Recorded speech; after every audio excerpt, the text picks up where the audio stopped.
मयंक एक multinational company में branch manager की जॉब करता था। एक दिन मयंक को ऑफिस से घर जाने के लिए लेट हो गया। सर्दी का मौसम होने के कारण रात भी जल्दी हो गई। ठंड भी बहुत शुरू हो चुकी थी। रास्ते में चलते चलते मयंक को अचानक एक आवाज़ सुनाई दी, रुक जाओ। मयंक वहीं पर रुक गया और पीछे मुड़कर देखा, लेकिन पीछे कोई भी नहीं था। फिर से वही आवाज़ सुनाई दी, सामने देखो। जैसे ही मयंक ने सामने देखा तो उसे ज़मीन पर कुछ चमकती हुई चीज़ दिखाई दी। मयंक दौड़ के उस चीज़ के पास गया और देखा तो ये कोई साधारण चीज़ नहीं थी, बल्कि एक चमकता हुआ हीरा था। उसने वो हीरा अपने हाथ में ले लिया। उसकी चमक देखकर मयंक की खुशी का ठिकाना ना रहा, लेकिन मयंक को कहाँ पता था कि ये कोई साधारण नहीं बल्कि एक मायावी हीरा है। अचानक उस हीरे में से आवाज़ आई, अगर तुम्हें और हीरे चाहिए तो इस ज़मीन को खोदो। इस ज़मीन के नीचे बहुत सारे हीरे हैं। मयंक खुश हो गया।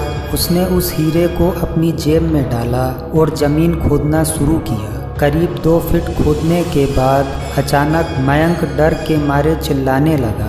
इसके कारण उसका संतुलन खो गया और ज़मीन पर गिर पड़ा, क्योंकि उस गड्ढे में से हीरे मोती नहीं बल्कि किसी इंसान का कटा हुआ सर मिला। अचानक वो सर हवा में उड़ने लगा और बोला, डरो मत, मैं तुम्हें कोई हानि नहीं पहुंचाऊंगा। मैं तुम्हें बहुत सारे हीरे जवाहरात भी दूंगा, बस मेरी बात ध्यान से सुनो। मैं जहाँ जाता हूँ वहाँ मेरे पीछे आओ। फिर वो सिर हवा में उड़ा और जंगल की ओर बढ़ने लगा। करीबन 1 किलोमीटर चलने के बाद वो सिर रुक गया। मयंक भी रुक गया। फिर उस सिर ने मयंक से कहा, इस ज़मीन के भीतर बहुत सारे हीरे मोती जवाहरात छिपे हुए हैं। इस ज़मीन को खोदना शुरू करो। मयंक खुश हो गया और उस ज़मीन को खोदना शुरू कर दिया। खोदते खोदते उस ज़मीन के नीचे हीरा मोती तो नहीं मिले, बल्कि उस सिर का कटा हुआ धड़ मिला। उस सिर ने कहा, अब तुम्हें एक आखिरी काम करना है, उसके बाद मैं तुम्हें माला माल कर दूंगा। तुम्हें कहीं से भी 1 लोटा खून लाना होगा। मयंक ने बोला, 1 लोटा खून? पर मैं 1 लोटा खून कहाँ से लाऊंगा?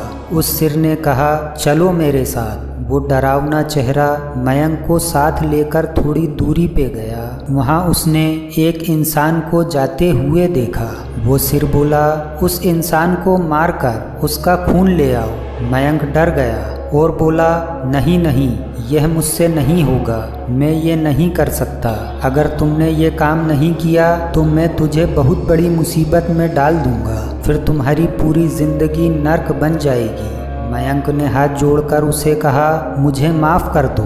अगर मैंने उसे मारा तो मुझे पुलिस गिरफ्तार कर लेगी और मुझे जेल जाना पड़ेगा।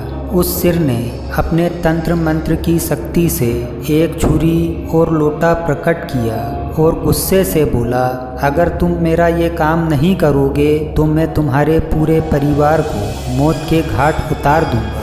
मयंक ने मजबूरी में आकर उस आदमी को मार डाला और उसका खून लेकर उस सिर के पास गया। वो सिर खून देखकर बहुत खुश हुआ और बोला, ये खून मेरे शरीर पे डाल दे। उस सिर के कहने पर मयंक ने खून को उसके शरीर पे डाल दिया। फिर कुछ ही देर में वो कटा हुआ सिर उस शरीर में जुड़ गया। ये सब देखकर मयंक की हालत अब खराब होने लगी। वो उस भूत को देखकर काफ़ी डर गया। जैसे ही वो भूत जिंदा हुआ तो ज़ोर ज़ोर से हंसने लगा और डरावनी आवाज़ में बोला, तुमने बहुत बड़ी गलती कर दी कि तुमने मुझे फिर से जिंदा कर दिया।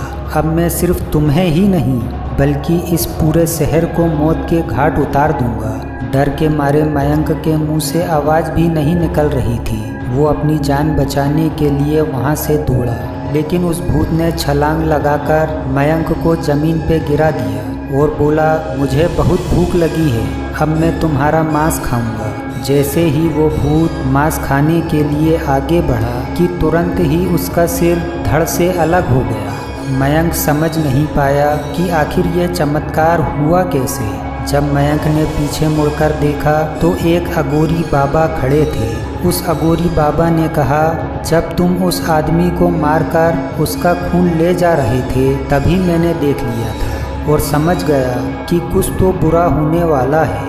इसीलिए मैं तुम्हारे पीछे पीछे यहाँ तक चला आया और मैंने अपनी मंत्र की शक्ति से उस भूत को फिर से मार दिया। अब तुम निश्चित होकर अपने घर जाओ, अब तुम पर कोई खतरा नहीं है।